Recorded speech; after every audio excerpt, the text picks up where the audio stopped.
시작하겠습니다. 자, 파령산업 82회 문제입니다. 자, 1번.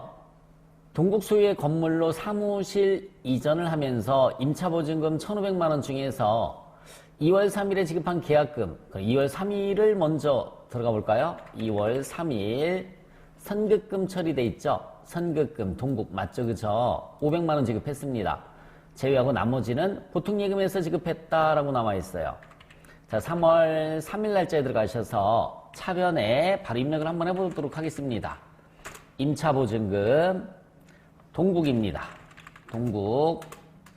임차보증금도 거래처 코드 들어가는 게 당연한 거예요. 왜냐하면 어디에 줬는지 알아야 되니까. 1,500만 원이고요. 대변에는 선급금이라고 그랬죠. 대변에는 선급금 역시 마찬가지 동국 들어가시면 돼요. 금액은 500만 원. 나머지는 보통예금에서 지급을 했으니까 보통예금이 1,000만 원이 됩니다. 차변에 임차보증금, 대변에 선급금, 보통예금이고요. 자, 두 번째 문제를 보시면 출장 중인 영업부 직원들이 자, 카페에서 아메리카노를 주문하면서 다음에 신용카드 매출 전표로 결제를 했다고 나와 있습니다. 간이과세자고 여비교통비로 처리를 해라 라고 나와 있어요. 얼마 결제했나 봤더니 6,000원 결제를 했네요. 6,000원. 법인 삼성카드로 결제를 했습니다. 7월 8일 날짜예요. 7월 8일 차변에 800번대 여비교통비 6,000원이고요. 대변에는 미지급금이에요. 미지급금 법인 삼성카드입니다. 금액은 6,000원. 복류생비 아닌가요? 라고 생각하실 수 있는데 출장 중에서 사용하는 돈은 그냥 여비교통비로 일괄해서 처리를 해도 상관이 없습니다. 출장 중에 사용하는 돈이기 때문에 그런 거예요. 자, 3번 문제를 보시면은 부가가치세 1기 확정분에 대한 납부세 미지급세금에 반영되어 있다라고 나와 있습니다. 7월 25일에 납부하는 거니까 6월 30일 조회를 한번 해볼까요? 6월 30일 조회를 해주시면 예수금, 대급금, 미지급세금 168만 9천원 요거 납부를 하는 거죠. 7월 25일 날짜에 가셔서 차변에 미지급세금이에요. 미지급세금 금액은 168만 9천원이고요. 대변에는 보통예금 통장에서 납부를 했으니까 보통예금이 168만 9천원이 가시면 되겠죠. 자, 그 다음 문제 보시면 9월 30 날짜 9월 30 보통예금에서 이자 수익이 35만 원이 발생을 했다고 나와 있어요. 대변에 이자 수익 대변에 이자 수익이 35만 원. 차변에는 원천징수세액은 선납세금으로 자산으로 처리할 것 이 얘기가 선납세금으로 분개를 해주라 라는 얘기입니다. 선납세금이 53,900원이죠. 나머지는 보통예금이 입금됐으니까 차변에 보통예금이 296,100원. 원천징수세액을 자산으로 처리해라 라는 요 말은 선납세금으로 분개를 해주라 라는 그런 뜻입니다. 자, 5번 문제 보시면 12월 20 날짜예요. 12월 20 날짜에 생산부 직원들에 대한 확정기여형 퇴직연금 불입액 500만 원을 보통예금에서 이체를 했습니다. 차변에 퇴직급여죠. 확정급여형은 퇴직급여인데 500번대 퇴직급여 생산부 직원들이니까 500만 원이고요. 대변에는 보통예금이 500만 원이 되겠습니다. 자, 메인 매출 전표 7월 7일 날짜 한번 보겠습니다. 메인 매출 전표 영업부에서 사용하던 프린터기에 문제가 있어 수리를 했습니다. 수선비 15만 원에 대해서 전자세금 계산서를 발급받았다고 나와 있죠. 51번의 과세입니다. 7월 7일 날짜 51번에 과세가 되는 거고요. 수선비예요. 수선비. 자, 공급가액은 15만 원입니다. 15만 원이고요. 거래처는 수리왕입니다. 거래처는 수리왕. 전자세금 계산서 받았으니까 1번이죠. 분개는 보통예금에서 지급을 했으니까는 3번의 혼합거래입니다. 그러면은 차변에 원재료가 아니라 수선비로 분개를 해주시면 되겠습니다. 800번대 수선비예요. 수선비고요. 800번대 수선비. 그리고 대변에는 보통예금에서 지급을 했으니까 103번에 보통예금이 16만 5천 원이 가시면 되겠습니다. 103번에 보통예금이 16만 5천 원. 영업부니까 800번대가 되는 거고요. 자, 8번. 비사업자인 김성호에게 제품을 판매하고 판매대금은 현금으로 받고 현금 영수증을 발급을 했습니다. 8월 20날짜. 8월 20날짜고요. 현금 영수증 발급하면은 여기 22번에 현금과세 줄여서 현과 있죠? 현금과세입니다. 제품이고요. 자, 공급가액은 세금 계산서가 아닐 때는 부가세 포함해서 입력을 해라. 부가세 포함해서 110만 원을 입력을 해주시면 되겠죠. 거래처는 김성호입니다. 거래처는 김성호 선택해 주시면 되고요. 분계는 1번의 현금이에요. 그러면 입금 대변의 제품 매출 부가세 수금 떴죠? 네, 됐습니다. 9월 12일 날짜예요. 9월 12일 날짜. 영국의 제품을 직수출했습니다. 직수출. 직수출은 16번의 수출이죠. 16번의 수출이고요. 수출 신고일은 필요가 없고요. 선적일로 분계를 하는 겁니다. 수출 대금은 9월 30일에 받기로 했다. 아직 못 받았어요. 9월 30날은 미래 환율이기 때문에 필요가 없는 거죠. 자, 일단은 16번의 수출. 제품. 공급가액란에 10만 달러 곱하기 선적일이 9월 10일이니까는 9월 10일의 환율 1150원 곱해주시면은 얼마입니까? 1억 1,500만 원이에요. 115, 1억 1,500만 원이고요. 영국, 거래처는 영국의 OTP4입니다. 자, 0419번 F2번 눌러서 직수출을 했을 때는 1번에 직접 수출 선택해 주시면 되는 거죠. 수출 신고번호는 없으니까 따로 입력할 거 없어요. 분계는 아직 못 받았으니까 2번에 외상으로 분계를 해주시면 되겠습니다. 대변에 제품 매출, 차변의 외상 매출금 이렇게 분계를 해주시면 끝나는 거죠. 4번 회사가 보유하고 있는 원재료 중 원가 200만원, 판매가는 330만원, 부가세 포함해서 330만원이라고 나와 있어요. 거래처 명절 선물로 제공하였다. 원재료는 매입세 공제를 받았다고 가정할 거. 이거 뭡니까? 간주 공급 중에 사업상 증여가 되는 거죠. 간주 공급 중에 사업상 증여가 되는 거예요. 그래서 분계는 어떻게 해주시면 되냐면 일단은 증빙이 없으니까 과세 유형은 14번의 건별입니다. 과세 유형은 14번의 건별이 되는 거고요. 원재료를 선물로 줬으니까 대변의 원재료 원가로 처리를 해주시면 돼요. 200만원. 원재료 200만원이고요. 그리고 부가세는 시가에 대해서 계산을 해주는 거죠. 부가세 예수금이 220%가 아니라 요 330만원의 부가세 포함이니까는 부가세만 따로 빼내면 30만원이 될 겁니다. 차변의 접대비 금액은 230만원. 정말 오랜만에 시험 문제 나온 것 같아요. 혼합거래고요. 원재료를 엉뚱한 데다 사용했으니까 적요 8번에 타계정으로 대체가 들어가시면 되겠습니다. 적요 8번에 타계정으로 대체가 들어가시면 돼요. 자, 징빙이 없으니까 14번에 건별로 다 들어가시면 된다고 그랬어요. 14번에 건별이고요. 분명은 원재료를 제공했습니다. 중요한 것은 이 공급가액란에 입력하는 거예요. 200만 원이 아닙니다. 부가세 포함해서 330만 원.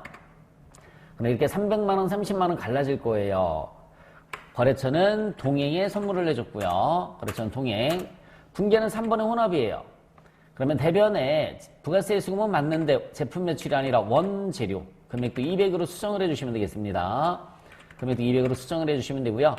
차변에는 매출거래처니까 813번의 접대비가 됩니다. 매출거래처니까 813번의 접대비예요. 그리고 중요한 거 원재료에서 적요 8번의 타계정으로 대체 요거 눌러주시면 된다라고 말씀을 드렸어요. 안 누르면 마이너스 1점 감점이 돼요.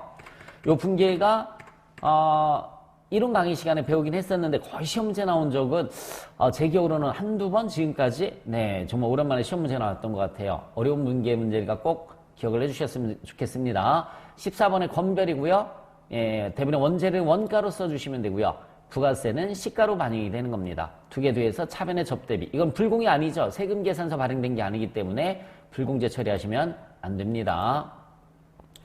자, 9월 30날짜 당사 영업부서에서 사용할 문구류를 구입하고 소모품비로 회계 처리할 것 이렇게 나와 있습니다.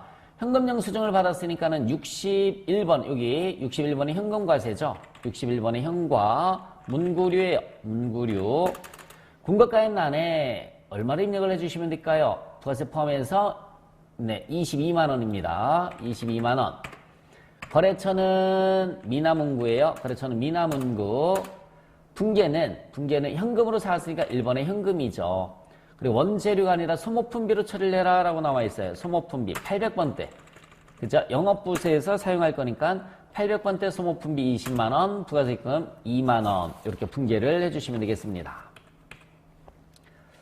자, 문제 3번. 부가가치세 신고와 관련해서 다음 물음에 답해라. 일기확정신고 기간에 수출 실적 명세서를 작성을 해라 라고 나와 있습니다. 수출 실적 명세서 여기 있습니다. 일기 확정이니까 4월부터 6월로 들어가시면 되고요. 4월부터 6월 들어가셨으면 하나하나 같이 입력을 한번 해보도록 하겠습니다. 자, 제일 첫 번째 수출 신고 번호부터 입력을 하라고 나와 있어요. 1304120044589589X입니다. X. 자, 선적일자는 2020년이네요. 2020년 4월 6일이고요. 통화코드는 F2번 눌러서 1번입니다. 1번. 환율을 입력을 할 때는 여기 보세요. 정말 중요한 건데 이 환가일과 선적일 중 빠른 날의 환율을 입력한다. 다시 한번 말씀드릴게요. 환율을 입력할 때는 여기 이 환율을 입력할 때는 선적일의 환율을 입력을 해줘야 돼요. 근데 환가가 뭐냐면 우리나라 돈으로 바꾼 걸 환가라고 하는 거죠. 두 개가 나와 있으면 둘 중 빠른 날짜의 환율로 입력해라 라는 얘기입니다. 둘 중 빠른 날짜의 환율을 입력해라. 여기에선 당연히 선적일이 빠르죠. 선적일이 빠르니까 선적일의 환율을 입력을 해주시면 돼요. 다만 엔화를 입력할 때는 100엔당이 이렇게 나와 있어요. 그러니까 1엔당으로 수정을 해서 994 나누기 100. 다시 한번 말씀드릴게요. 994 나누기 100. 그럼 9.94가 나옵니다. 9.94. 그리고 외화 금액이 여기 있죠. 수출액 30만 N이 나와 있어요. 30만 N. 거래처가 따로 나와 있지는 않죠. 네, 거래처는 없습니다. 자, 두 번째 내려가도록 하겠습니다. 두 번째 내려가서 수출신고번호 13055 10011-460X. 선적일자 2020년 5월 18일 날짜고요. 미국입니다. F2번 미국 선택해 주시면 되고요. 미국. 환율은 자 선적일과 환가일 중 빠른 날의 환율. 빠른 날의 환가일이 빨라요. 환가일이 빠르면 환가일의 환율 1080원. 꼭 기억해 주세요. 환율을 입력할 때는 선적일과 환가일 중 빠른 날의 환율을 입력해라. 외화 금액은 6만 달러 나와 있어요. 6만 달러. 자, 세 번째 줄로 내려가겠습니다. 수출 신고 번호 130-6425-147-041X. 선적일자는 2020년 6월 30, 통화코드는 영국입니다. 자, 선적일자와 환가일 중 빠른 날. 선적일이 빠르니까 선적일의 환율 1110원을 입력을 해주시고 75,000달러입니다. 네. 조심해야 될 거는 다른 건 어려운 거 없죠. 선적일과 환가일의 환율 중 빠른 날의 환율을 입력해라. 미국. 그래서 환가일의 환율을 입력을 했습니다. 저장하고 나오시면 되겠죠.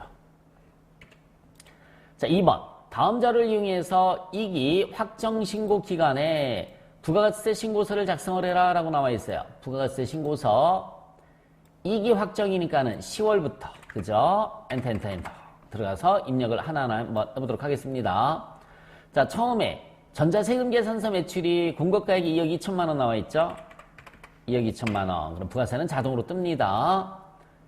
직수출이 영세율 기타예요. 영세율 기타란에 8,800만 원입니다. 영세율 기타란에 8,800. 자, 그 다음에 매입자료 보시면은 전자세금 계산서 매입액이 1억 3,200만 원인데 이 중 접대비가 550만 원. 나머지는 그죠? 상품 매입이다. 일단은 일반 매입란에 1억 3,200만 원, 1,320만 원. 근데 이 중에서 접대비 불공제, 그죠? 공제받지 못할 매입세액란에 550만 원, 세액은 55만 원 이렇게 입력을 해주시면 되겠죠. 법인카드 매입액이 전액 복리후생비라고 나와 있어요. 법인카드 매입액 14번입니다. 그 밖에 웅재 매입세 14번 일반 매입란에 1,100만 원이고요. 110만 원이 되겠습니다. 1,100만 원에 110만 원. 자, 예정신고 누락분이 있어요. 예정신고 누락분이 과세매출. 예정신고 누락분은 7번이죠.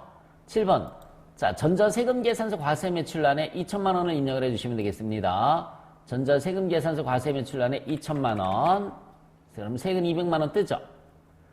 전자세금계산서 과세매입이 매입 12번에 가서 1,000만 원, 세금 100만 원입니다. 가산세 계산도 조금 이따 한번 같이 한번 해볼게요. 부가세 신고서는 회사가 직접 국세청의 홈택스를 통해서 전자신고하고 전자신고 세액공제를 받기로 한다. 저거부터 입력해볼까요? 전자신고 세액공제 여기 있습니다. 만원. 전자신고 세액공제 만원. 자, 신고불성실 가산세, 납부불성실 가산세, 네.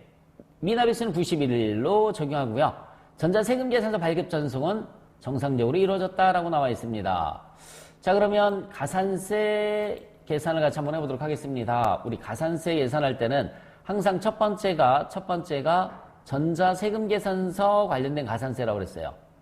전자세금계산서 관련된 가산세인데 여기에서는 해당 사항이 없습니다. 자, 두 번째 일반 과소신고죠. 일반 과소신고 불성실 가산세. 일반 과소신고 불성실 가산세는 미납부 세액 곱하기입니다. 미납부 세액 곱하기 10% 곱하기 25%. 여러분들 해답을 좀 정정을 좀 해주시기 바랍니다. 50%가 아니라 25%예요. 그럼 미납부 세액은 매출세액에서 매입세액을 공제를 해주시면은 100만 원 나오네요. 그죠? 100만 원 곱하기 10% 곱하기 25% 이렇게 해주시면은 25,000원입니다. 25,000원. 그래서 미납부 세액 곱하기 10% 네네네네. 아닙니다. 그죠? 50%로 일단 계산을 그대로 하도록 하겠습니다. 50% 그러면 5만원으로 계산이 됩니다. 5만원. 제가 계정세법 바뀐 게 잠시만요. 저도 매번 좀 혼란스러워서 자주 바뀌다 보니까 잠시만요. 확인 한번 해드릴게요.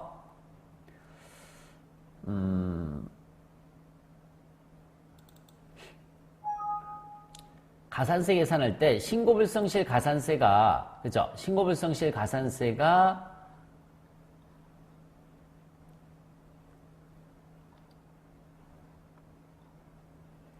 1개월 이내 수정신고하면 90%, 3개월 이내 신고하면 75% 감면되는 걸로 바뀌었죠. 그러니까 25%가 맞네요. 그죠? 우리 25%로 해답을 정정을 좀 해주시기 바랍니다. 25%에 25%. 25%. 50%가 아니라, 네. 25%가 맞아요. 자꾸 바뀌어서 저도 잠깐 또 혼동됐습니다. 해답을 고쳐주세요. 해답을 고쳐주시면 될 것 같아요. 25%. 네. 곱하기 25%. 그러면 25,000원 이렇게 계산이 되겠죠? 그 다음에 납부불성실 가산세예요. 납부불성실 가산세. 공식은 미납부세액 똑같이 들어갑니다. 미납부세액 곱하기 미납일수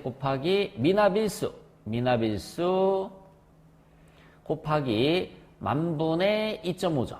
만분의 2.5.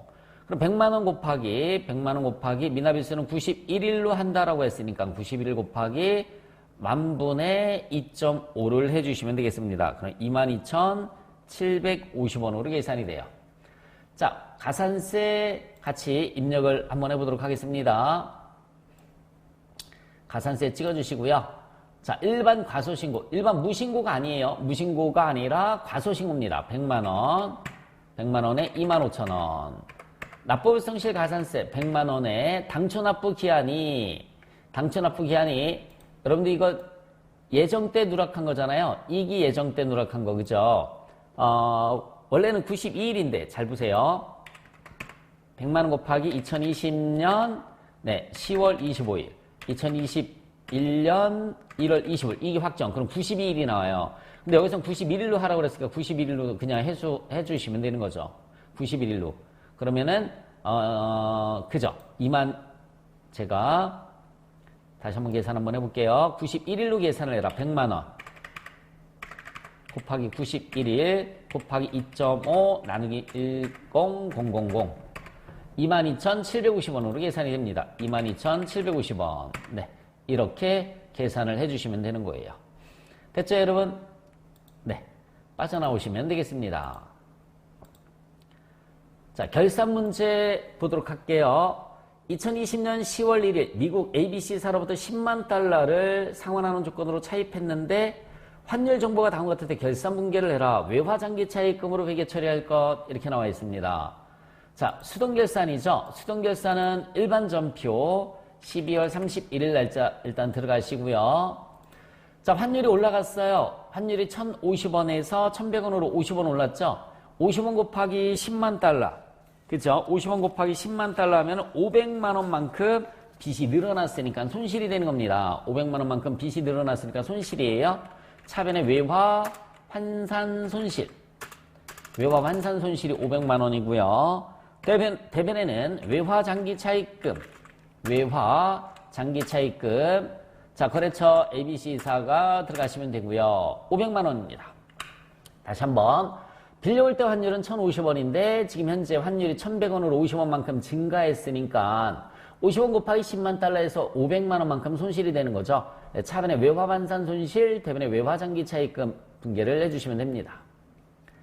자, 2번. 영업부에서 사용하는 법인 명의 차량에 대해서 자동차 보험료 120만 원을 4월 1일에 지급하면서 전액 보험료로 분계를 하였다. 여러분들 4월 1일 날짜를 잠깐만 가보실게요. 그러면 차변에 보험료가 돼 있잖아요. 그죠? 차변에 보험료예요. 그러면 어떻게 하라고 그랬죠? 차변에 보험료 있는 거 확인하셨죠? 그러면은 대변에 보험료 없애주면 되는 거죠. 대변에 보험료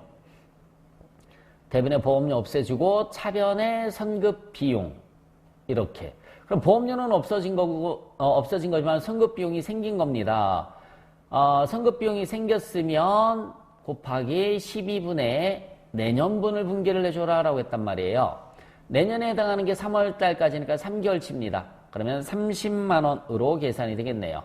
30만 원. 그래서 분계를 확인 한번 해보시고요. 분계를 한번 확인해 보시고 네, 보험료를 대변에 가서 정리를 해주면 되는 겁니다. 차변의 선급비용 금액은 30만 원이고요. 대변에 자, 영업부에서 사용하는 거니까는 800번대 보험료가 되겠습니다. 800번대 보험료 30만 원. 단기말 보유하고 있는 단기매매 증권의 내용은 다음과 같다. 공정가치는 12만 원이다 라고 나와 있어요. 여러분들 10만원짜리가 12만 원이 됐으니까 2만 원만큼 올랐어요. 2만 원 곱하기 1000주. 2만 원 곱하기 1000주를 해주시면 되겠죠. 다시 한번 말씀드리겠습니다. 다시 한번 말씀드리면 이게 같은 회사 거죠. 그렇죠? 같은 회사 거. 그러면은 이걸 평균 단가를 계산 한번 해볼게요. 처음에 1000주를 10만 원에 사왔어요. 그렇죠? 1000주를 10만 원에 취득을 했습니다. 10만 원에. 그러면 1억 원어치 취득을 한 거죠. 1억 원. 두 번째 취득한 게 300주를 얼마에 사왔습니까? 12만 원에 취득을 했으니까는 3일은 3, 3일은 6. 그쵸? 3,600만 원어치 사갖고 왔어요. 그러면 두 개 더해주시면 1억 3,600만 원이 됩니다. 나누기 요거 1,300주를 해주시면 돼요. 1억 3,600만 원 나누기 1,300주 한번 해볼까요? 1억 3,600만 원 나누기 1,300주를 해주시면은 딱 떨어지질 않네요. 죄송합니다. 잘못 봤죠? 처분을 했는데 사온 게 아니라 처분을 했습니다. 사온 게 아니라 처분을 했어요. 그러면은 10만 주 중에서 그죠? 이거 굳이 쓸 필요 없어요. 예. 굳이 쓸 필요 없습니다. 10만 주 중에서 어떻게 주시면 돼요? 300주를 팔았으니까는 10만 주 중에서 300주를 팔았으니까 700주 남았을 거 아니에요? 700주. 700주, 그죠? 여기에서 700주가 남았어요. 처분한 거니까. 10만 원어치. 10만 원짜리가 얼마가 됐습니까? 12만 원이 됐으니까 2만 원만큼 늘어났잖아요. 2만 원만큼 늘어났어요. 그러면 2만 원의 평가액이 생긴 거죠. 700주 곱해주시면 2714에서 1,400만 원의 평가액이 생기는 겁니다. 1,400만 원의 평가액이 생겼어요. 그래서 분개하도록 하겠습니다. 차변의 단기 매매 증권. 차변의 단기 매매 증권 1,400만 원이고요. 대변에는 단기 매매 증권 평가이익이에요. 평가이익이 1,400만 원. 이렇게. 취득한 걸로 다 잘못 봤습니다. 처분했으니까 700주 남은 거죠. 700주가 남았었어요. 자, 그 다음에 영업권 자동결산이고요. 법인세도 자동결산입니다. 일반 전편은 일단 빠져나올게요. 자동결산 화면 들어가서 결산 자료 입력 1월부터 12월 들어가시면 돼요. 자, 그리고 문제 읽어보겠습니다. 마감 전 영업권 잔액이 1,200만 원이 있으며 이 영업권은 2020년 12월 30일에 취득한 것이다. 회사는 무형자산에 대해서 5년간 균등상각하며 원래 나누기 그럼 5년 하면 240만 원이 나와요. 상각기간 계산 시 1월 미만은 1개월로 한다. 그러면 12월 30날 취득했어도 한 달치를 하란 얘기잖아요. 곱하기 12분의 한 달치. 그죠? 그러면 20만 원이 나옵니다. 20만 원. 자동 결산을 해주시면 되는 거죠. 자동 결산. 자, 법인세 비용은 2,200만 원 산출되었다. 선납세금이 있습니다. 그러면 빼볼까요? 2,200만 원에서 마이너스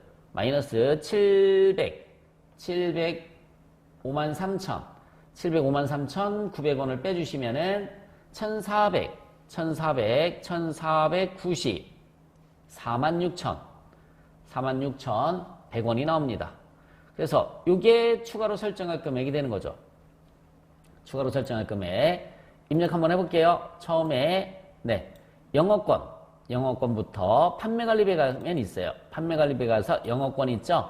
20만원 입력을 해주시면 되겠습니다. 20만원.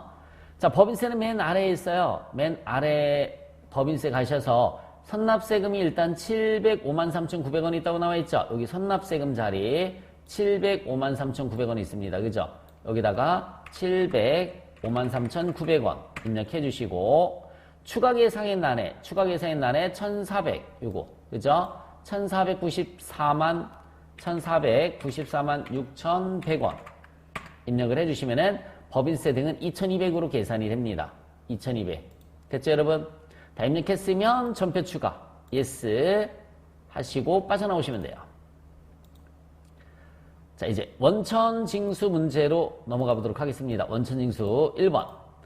다음 자료를 이용해서 회계부 사원 서주원에 필요한 수당 등록과 12월분 급여 자료를 입력하시오 라고 나와 있습니다.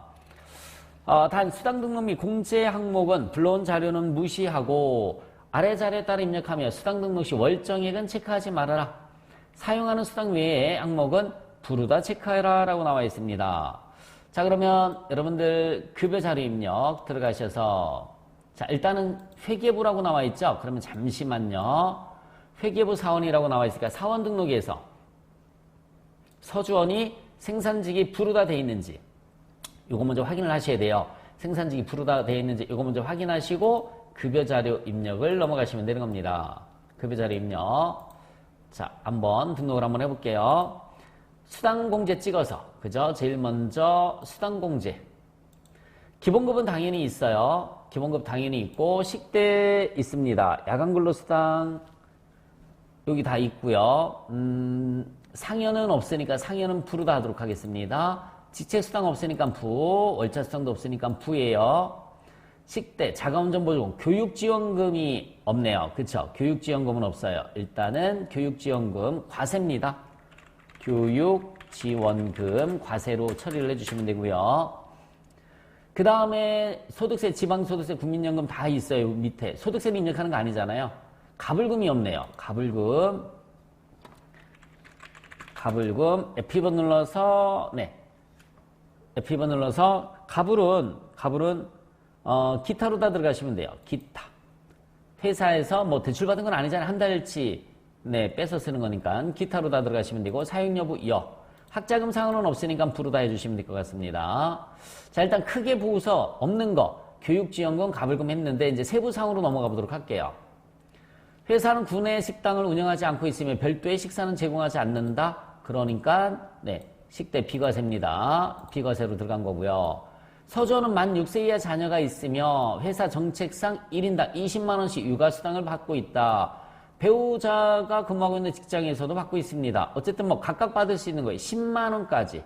그러면 여기 육아수당 20만 원, 그죠? 비과세. 비과세예요. 육아수당입니다. 6세 이하 자녀가 있을 때 F2번 육아수당 각각 받을 수 있다고 그랬습니다. 그 다음에 본인 명의 차량을 사용함에 따라 실제 여비를 지원받고 자가운전보조금도 받는데요. 여비도 받고 자가운전보조금도 받으면 이 자가운전보조금은 과세가 돼야 되는 거예요. 과세. 그러면은 여기 자가운전보조금 비과세는 사용 여부를 부르다 하도록 할게요. 부 하시고요. 과세 자가운전보조금을 다시 입력을 해줘야 됩니다. 자가운전보조금, 과세 자가운전보조금을 다시 입력을 해줬어요. 자, 사설 어학원에서 외부 교육을 받고 있으며 이에 따른 교육지원비를 받고 있다라고 나와 있으니까 과세가 되는 거고, 12월 초에 개인 사정으로 인해서 가불금을 지급받았으며 가불금은 그달 월급에서 공제하고 있다라고 나와 있습니다. 등록했습니다. 자, 이제 다 했으니까 급여 자료 입력만 해주시면 되겠죠. 급여, 그죠? 12월분 급여입니다. 12월분 급여. 12월, 네. 서주원이고요. 기본급부터 입력을 천천히 한번 해보도록 하겠습니다. 기본급이 200만원. 식대가 18만원이에요. 10만원까지는 비과세 처리가 되고요. 나머지는 자동으로 과세로 인식을 합니다. 야간근로수당 30만원 과세 처리가 될 거예요. 여기 보시면 비과세를 안 뜨잖아요. 사무직 근로자는 자동으로 과세로 인식을 해줍니다. 다시 한번 야간근로수당, 자, 30만원 입력하면 여기 과세로 가는지 비과세로 가는지 과세로 가잖아요. 그죠? 네. 교육지원금 22만원 과세라고 그랬고요. 그래서 또 과세로 갔습니다. 육아수당 20만원 입력을 해도 10만원만 비과세로 가요. 자, 다시 한번 육아수당 보여드릴게요. 여기 식대 18만원 중에 10만원 비과세 처리된 거고요. 육아수당 20만원 입력해도 20만원 중에 10만원만 이렇게 나머지 10만원은 과세로 인식을 해주는 겁니다. 자가운전보조금 10만원 과세라고 그랬죠? 과세 처리가 됐어요. 그리고 이제 소득세, 국민연금은 9만원 나와 있어요. 9만원, 건강보험이 62,400원, 장기 요양보험료는 4,600원이고요. 고용보험료 18,200원, 가불금이 100만원입니다.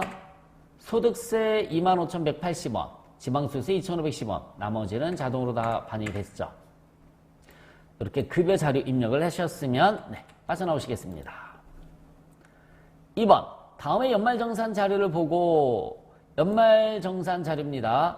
유재호 입사일이 나와 있어요. 12월 14일. 그러면 사원 등록에서 일단 입사일이 유재호.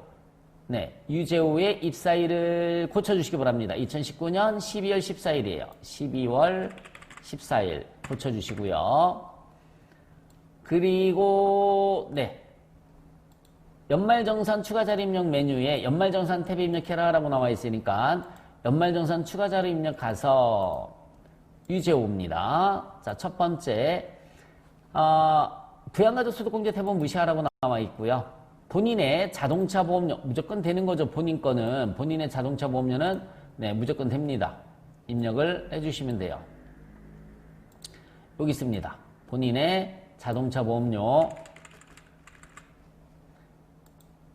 75만원, 배우자의 보장성 보험료 100만원, 장애인이 아니잖아요. 그럼 175만원을 합쳐서 입력을 해주시면 되겠죠. 합쳐서 175만원. 자, 그리고 자녀의 보장성 보험료도 또 있네요. 그럼 25만원 합쳐서 200만원 입력을 해주시면 돼요. 200만원. 왜냐하면 추가 자료 보시면 배우자 소득 없잖아요. 자녀도 소득이 없어요. 엄마만 소득이 있으니까 엄마만 기본공제 대상자가 아니고요. 배우자하고 자녀는 기본공제 대상자입니다. 배우자하고 자녀는 기본공제 대상자예요. 그래서 기본공제 대상자 거는 모두 다 되는 거니까 네, 다 합쳐서 200만원 들어가시면 돼요. 모친의 질병치료비가 있어요. 모친의 질병치료비. 모친이 나이가 안 나와 있어요. 그렇죠? 모친의 나이는 나오지 않았습니다. 모친의 나이는 잠시만요. 부양가족 명세 찍어볼게요. 그죠? 여기 있죠? 모친이 65세 이상이네요. 65세 이상. 여기. 그쵸? 모친 65세 이상입니다. 기본공제를 못 받아도 의료비는 되는 거잖아요. 기본공제를 못 받아도 의료비는 되는 거예요. 의료비 가서 더블 클릭하시고 65세 이상의 500만 원. 보약은 안 돼요. 보약은 안 됩니다. 배우자의 라식 수술비 120만 원은 그 밖에란에 120만 원을 입력을 해주시면 되겠죠. 자, 그 다음에 자녀의 유치원비가 100만 원 있어요. 유치원비 취약전 아동이죠. 100만 원 입력을 해주시고요. 그 다음에 또 뭐가 나와 있을까요? 본인의 종교단체 기부금이 있습니다. 기부금에 가셔서 본인의 종교단체 당해 기부금, 종교단체 당해 기부금에 가셔서 100만 원이에요. 100만 원. 종교단체 당해 기부금 100만 원 입력해 주시고, 자, 신용카드 사용액 의료비 항목 중, 그죠? 중복공제 되는 거잖아요. 항목 중 신용카드로 결제한 모친 병원비 500만 원이 신용카드 사용액에 포함되어 있다. 뭐 중복되는 거기 때문에 상관이 없습니다. 그러면은 신용카드 가셔서 한번 입력 한번 해볼게요. 일단은 대중교통 이용한 게 여기서 100만 원 있고요. 여기서 30만 원 있으니까는 130만 원. 대중교통난에 130만 원. 130만 원 입력을 해주시면 되고요. 자, 그리고 나서 중복공제 된다라고 그랬으니까 이건 신경 쓸 거 없어요. 그러면 1700에서 130만 원 빼니까는 1570만 원. 1570만 원이 신용카드가 되는 겁니다. 다시 한번 말씀드릴게요. 병원비 결제한 중복공제 되는 거니까 신경 쓸 거 없고요. 대중교통 130만 원만 대중교통으로 뺐습니다. 그리고 나머지 1570만 원이 신용카드란으로 들어갔어요. 자, 주택자금. 밑에 단서 조건 한번 읽어볼게요. 장기주택 저당 차입금 이자 상환액이 200만 원이 있는데 맨 밑에 자료를 봤더니 주택은 국민주택 규모이며 1주택을 소유하고 있다. 상환기간은 15년이며 상환기간은 15년 고정금리라고 남아있어요. 주택명의는 배우자 공동명의이지만 네, 대출금이 유저 본인의 명의입니다. 2016년 5월 6일에 취득했고요. 3억 5천만 원이었으며 취득 시 잔금을 대출금으로 대체하였다. 근저당권 설정되어 있었고요. 그 외에 장기주택 저당 차입금 이자 상환 공제 요건은 충족한다라고 나와 있습니다. 200만 원. 자, 여기 장기주택 저당 차입금 주택 여기 있죠. 주택 관련된 게 여기 있습니다. 그죠? 네. 고정금리라고 그랬어요. 2012년 이후 차입금 고정금리 여기에 200만 원을 입력을 해주시면 되겠습니다. 왜냐면 지금 주택을 취득한 게 2016년도에 취득했으니까 고정금리라고 그랬고, 그렇죠? 2016년에 고정금리라고 그랬어요. 그러니까 2016년이니까 12년 이후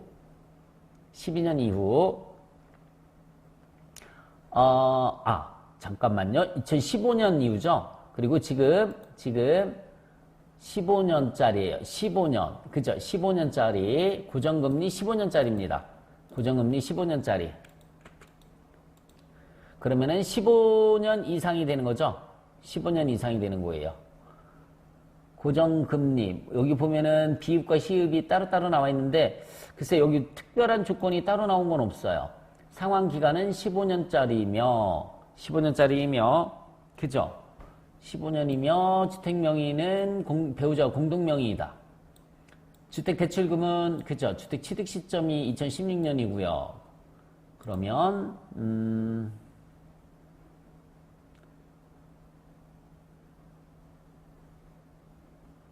예하구는, 고정금리이고, 여기는 고정비거치, 그죠? 금리니까 여기네요. 여기 2012년 이후 차입금 고정금리, 여기에 200만 원을 입력을 해주시면 되는 겁니다. 고정금리라고 나와있지, 고정 AND라든지 OR이라든지 그런 말이 아니잖아요. 네, 고정금리니까 2012년 이후 차입금 중에서 고정금리란에 200만 원을 입력을 해주시면 되겠습니다. 확인 버튼 눌러주시고요. 그러면 다 입력 끝났죠? 네, 이거 고정금리예요. 고정금리란에. 다 입력하셨으면 작업 완료 버튼 눌러서 끝내주시면 된다고 그랬습니다. 빠져나와 주시고요. 자, 82의 문제까지 풀어봤습니다. 수고하셨습니다.